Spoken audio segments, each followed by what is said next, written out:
Halo teman-teman semua, perkenalkan nama saya Sararatia Banua. Saya dari Universitas Nias, jurusan Bahasa Indonesia, Prodi Pendidikan Bahasa dan Sastra Indonesia. Di video kali ini teman-teman saya akan membahas mengenai wacana.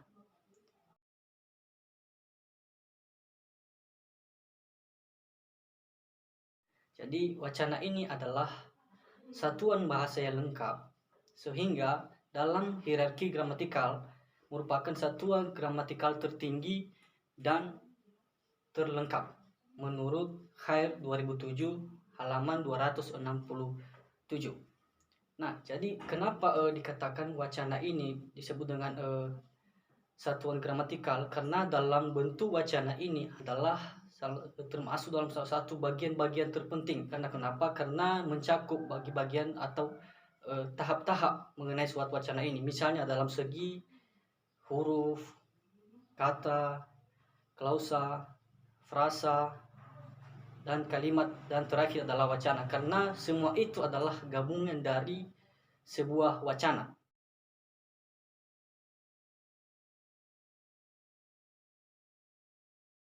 Nah, sekarang kita masuk yang kedua adalah tujuan dari wacana. Jadi teman-teman, tujuan dari wacana ini adalah untuk memberikan informasi, menggambarkan, dan juga memaparkan atau menceritakan suatu kejadian. Jadi tujuan yang utama dalam wacana ini adalah menyampaikan informasi. Ketika kita membuat sebuah wacana atau suatu cerita, maka tujuan kita utamanya kita adalah supaya orang-orang menggemari video-video yang kita buat itu.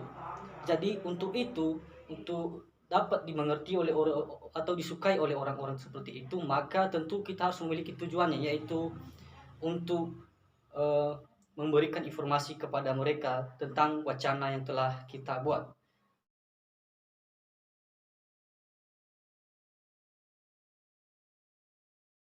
Nah, sekarang kita akan masuk kepada nomor 3, yaitu ciri-ciri wacana.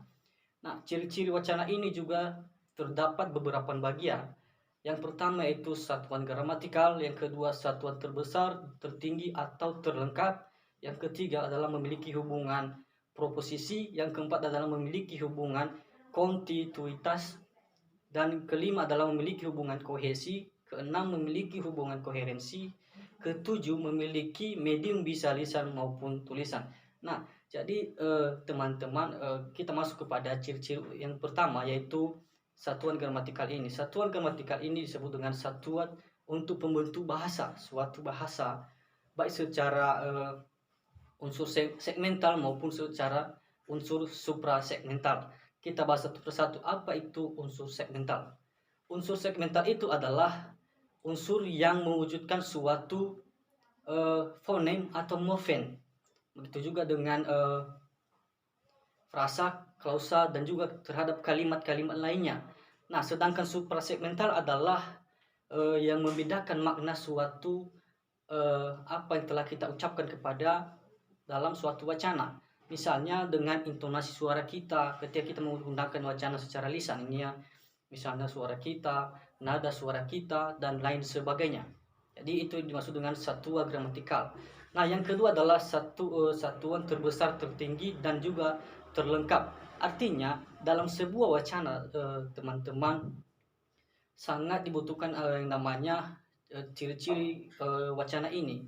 Karena kenapa? Karena wacana ini adalah termasuk satuan terbesar sesuai dengan definisi yang pertama tadi atau pengertian dari wacana, itu satuan gramatikal terbesar. Karena kenapa? Karena di dalamnya terkandung dalam setiap tahap-tahap dalam pembuatan wacana, mulai dari huruf, kata, klausa, frasa, dan lain sebagainya, dan kemudian yang terakhir adalah wacana. Jadi mengapa wacana ini penting sekali? Karena mencakup di dalamnya suatu unsur-unsur tersebut. Nah, yang ketiga yaitu memiliki hubungan proposisi, yaitu artinya memiliki hubungan proposisif ini adalah memiliki hubungan yang utuh, mulai dari tahap ketika kita membuat sebuah wacana sampai kepada akhir sebuah wacana, maka harus ada yang namanya utuh. Kenapa? Karena di dalam sebuah wacana yang telah kita buat terdapat tahap-tahap proses, baik dari awal kita gunakan huruf demi huruf sampai ke akhir yang namanya suatu wacana, maka perlu yang namanya dengan proposisi atau penuh atau utuh. Yang kelima adalah memiliki hubungan kohesi. Nah, sekalian juga saya gabungkan ini memiliki hubungan dan koherensi, sama halnya ketika kita membuat suatu cerita tentang wacana. Dan ini nanti saya akan menjelaskan atau memberikan contoh mengenai sebuah wacana mengenai pantai. Jadi ketika kita membuat sebuah wacana, dalam hal ini harus ada syarat utamanya adalah harus terpenuhi yang namanya kohesi dan koherensi. Artinya koherensi ini adalah terpadu, sementara koherensi ini adalah keterpaduan. Artinya ketika kita membuat sebuah wacana berarti harus memiliki terpadu dan keterpaduan, mulai dari kita awal mulai membuat suatu cerita wacana, maka sampai akhir juga harus yang namanya terpadu atau koherensi. Nah, yang ketujuh adalah medium bisa lisan maupun tulisan. Nah, dalam pembuatan wacana ini juga teman-teman ada dua cara penggunaannya, bisa secara lisan dan juga bisa secara tulisan.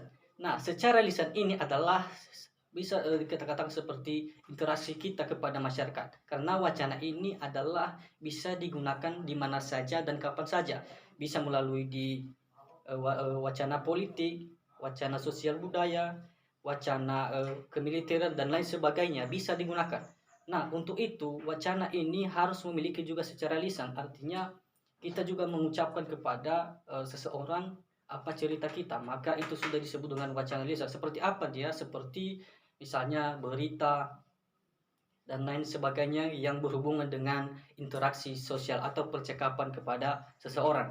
Nah, sementara secara wacana secara tulisan ini adalah wacana yang secara ditulis, wacana yang ditulis atau dicetak.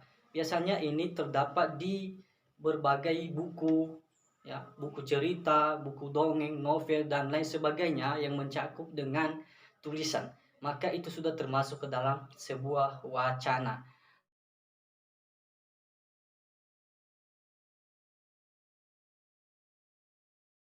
Kita masuk sekarang ke bagian yang keempat, yaitu macam-macam wacana. Nah, ada 5 juga macam-macam wacana dalam hal ini, teman-teman. Yang pertama yaitu narasi, eksposisi, argumentasi, deskripsi, dan persuasif. Kita bahas satu persatu. Yang pertama yaitu narasi. Nah, wacana narasi ini sering kita gunakan atau ketika kita membuat sebuah cerita, maka yang kita butuhkan adalah seperti kita ceritakan seperti para tokoh-tokoh terpenting. Itu yang dimaksud dengan wacana narasi. Misalnya seperti Bapak Presiden Jokowi. Nah, dalam hal ini tentu Bapak Presiden Jokowi ini dimulai dari sejak dia kecil, sejak dia lahir, maka ditulislah data-data atau biografinya atau autobiografinya ditulis sampai sehingga dia menjadi seorang presiden, termasuk dalam salah satu tokoh-tokoh terpenting bagi bangsa Indonesia. Maka itu bisa digunakan kepada wacana narasi. Nah, kemudian masuk kita bagian kedua yaitu wacana eksposisi. Wacana eksposisi ini teman-teman, wacana yang menjelaskan atau memaparkan sedetail mungkin. Nah, jadi kita harus mengingat ya, eksposisi ini dalam menjelaskan atau mendetail secara terperinci supaya apa? Supaya nanti para pembaca itu, para pembaca cerita kita, wacana yang kita buat itu, mereka mengerti. Maka pentingnya sekali yang dinamakan penjelasan ketika kita membuat sebuah wacana. Seperti nanti nanti ketika saya akan berikan contoh mengenai wacana pantai. Mungkin nanti dari situ nanti teman-teman akan tahu bagaimana cara memindahkan yang namanya eksposisi atau menjelaskan secara terperinci mengenai eksposisi ini. Nah, sekarang kita masuk yang ketiga adalah argumentasi. Nah, argumentasi ini sama halnya dengan teman-teman, sama halnya dengan pendapat-pendapat. Nah, ketika kita membuat sebuah cerita yang namanya faktual, maka kita juga membutuhkan namanya data-data, ya. Jadi data-data atau menurut para ahli ketika kita membuat sebuah cerita. Nah, biasanya cerita ini adalah cerita yang bersifat benar atau aktual, ya, tidak bisa dilakukan opini. Maka dengan adanya argumentasi, maka kita cari ya sumber-sumber kita cari sumber-sumber kita atau pendapat-pendapat ahli untuk membuat suatu wacana. Nanti ketika kita sudah mendapatkan data-data yang penting atau pendapat-pendapat menurut para ahli, maka kita kembangkan sendiri mengenai hasil imajinasi kita. Dengan catatan harus benar, jangan nanti opininya ceritanya benar sementara Anda mengembangkan suatu cerita itu semakin berantakan. Jadi itu tidak sinkron. Jadi yang namanya argumentasi ini adalah pendapat-pendapat, baik menurut pendapat para ahli maupun pendapat kita si pembuat suatu wacana. Nah, kita masuk yang keempat adalah deskripsi. Nah, tentu teman-teman sudah pada tahu apa yang namanya deskripsi. Deskripsi ini sama halnya dengan menggambarkan sesuatu kejadian. Nah, dalam menggambarkan suatu kejadian ini, ketika kita membuat sebuah cerita wacana, misalnya yang tidak faktual hanya karena hasil karya imajinasi kita, maka perlu yang namanya gambaran. Nah, ketika kita membuat sebuah wacana itu, untuk tahap awal harus kita memberikan pengenalan isu. Pengenalan isu bagaimana? Memperkenalkan masalah tapi hanya selintas. Tidak semua masalah itu kita uraikan di awalan, maka hanya selintas saja. Dengan hal tersebut, ketika di paragraf tengah, maka bisa kita gunakan yang namanya kita curahkan semua masalah-masalah yang ada tersebut. Nah, seperti namanya deskripsi ini adalah menggambarkan secara umum.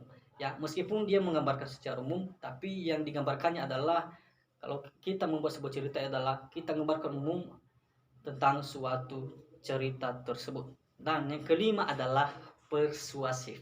Nah, kelima ini adalah sangat perlu dalam membuat sebuah cerita, karena persuasif ini ya berhubungan dengan mempengaruhi, mengajak, membujuk seseorang untuk mengikuti kita. Jadi itu disebut dengan persuasif ini.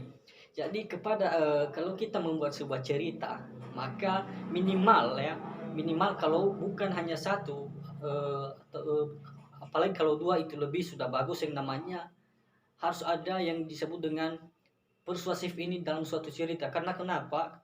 Karena ketika kita sudah membuat sebuah cerita nanti, maka para pembaca, para pendengar, para penyimak itu dapat memahami atau tertarik dengan video kita. Maka dengan itu harus dibutuhkan yang namanya berbahasa persuasif. Nah, jadi persuasif ini ya wajib kita ingat bahwa berfokus dia yaitu untuk mempengaruhi seseorang atau mengajak seseorang. Jadi teman-teman, setelah ini nanti ada video saya mengenai wacana, tapi wacana yang saya pilih ini adalah wacana yang bernuansa pantai. Ombak bergulung berdeburan, berusaha menyentuh bibir pantai. Seperti waktu yang tak pernah kembali, terus berjalan bahkan berlari. Diselingin riuh debuh ombak, izinkanlah kutemui. Bukan sekedar untaian mimpi di antara sempihan pasir yang mengerang terbakang mentari, kan ku basuh kakimu di pantaimu. Aku hanya ingin menari di atas gulung ombak, di ujung gemuruh bersama buil melepas letih, hilang dihempas sekarang.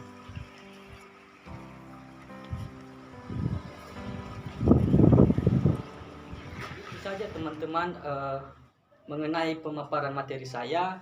Jadi